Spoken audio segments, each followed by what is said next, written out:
Welcome to Fireside Chats with Zach and Katie. This will be our second YouTube video ever. Number 2. We did our first one was the home tour, and I asked you guys for a topic for the second video, and you guys had suggested, or one person had suggested, literally one person, had suggested that we do a why a tent topic. I think the biggest thing that I really would want to get across with this is I think we've looked at the tiny living as a tool more than anything, and for us it's a tool that's allowed us to create our life based around what we want to do versus based around a mortgage. Yeah, based around literally a mortgage, as most people do. And what we can afford and cannot afford. Exactly. So as I mentioned in the last video, everything was very cheap in our tent. We don't have a financial burden by it, so it's allowed us to do a lot of things. I look at it more of a mindset than anything.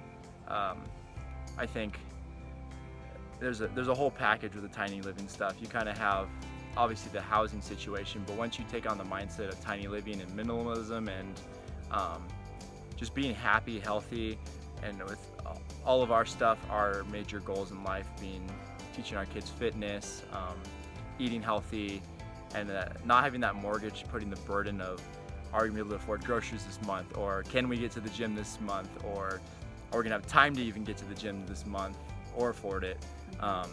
We don't have those stresses, and it's because we've taken, as you would call it, maybe a hit with our living situation. We don't think of it as a hit or a crutch in a sense, but a lot of people would with what we have to deal with daily. But that fire is hot. So a big thing with us has been living within our means and trying to pay cash for whatever we can, not getting into debt. We already had debt moving into this situation, and that was also another reason for doing it. So the goal was to get out and not get back in it. So basically the idea was we laid out what are our goals with life, and what can we afford.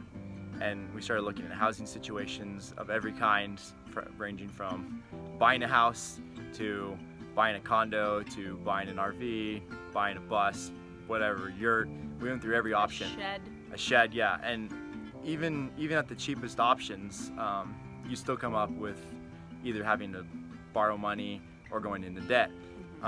So the tent idea really came into play when I realized that we could build this for really freaking cheap, and I think that was the main draw to it. But I think we kind of laid out our lives on here's where we want to be with our lives. What's going to allow us to do this, in a sense? What's going to allow us to go to the gym during the day for 2 hours? What's going to allow us to go camping every weekend during the summer if we want to? What's going to allow us to be able to save up for a European vacation if we want to? And not really living our life to, we got to get this house paid off.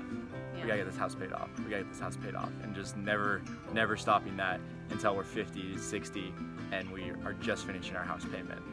So that wasn't really our ideal plan. And that's where the tent came in. It fit to letting us build our life how we wanted to. You might not think that that's that big of a deal of like, oh, we can buy whatever food we want, but you'd be surprised how many people tell me, I can't buy organic food or, grass-fed beef or whatever it is because it's too expensive. But yet, I don't know, to us, one of the most important things in life is to take care of our bodies, because if we don't, they're just going to break down. And, the best thing that we can do for it is provide it with the best quality food.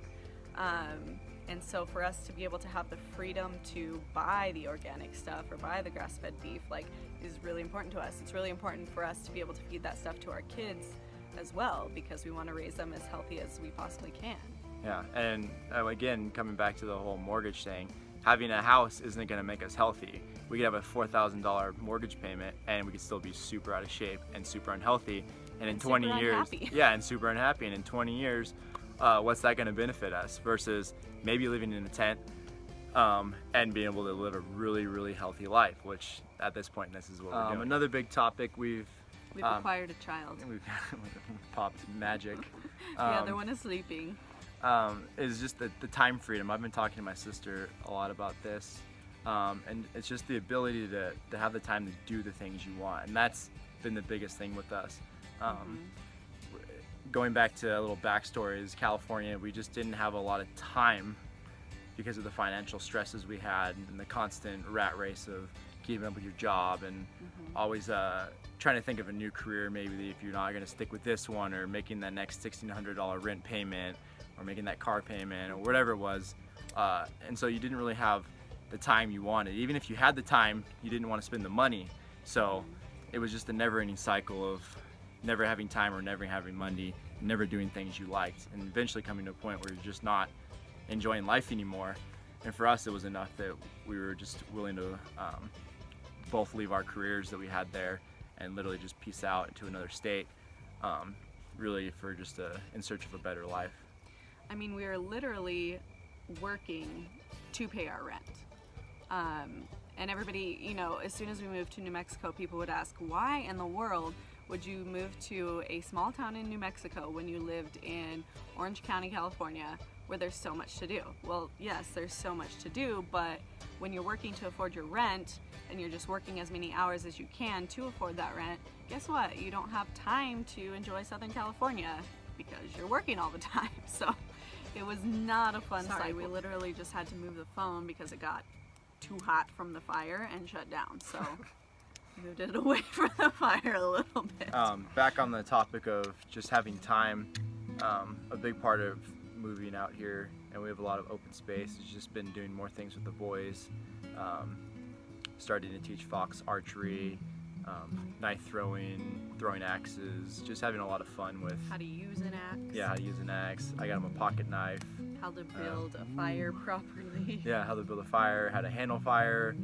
It's just been a lot of outdoor experience stuff. I mean, everyone gets those experiences when you're still in the city. Obviously, everyone leaves, but for these guys, it's been more of a daily basis. And so for them, it's going to be more of a lifestyle and things they grew up doing versus that one time I went camping when I was 6. And I think it's just going to make for a more lasting skill set.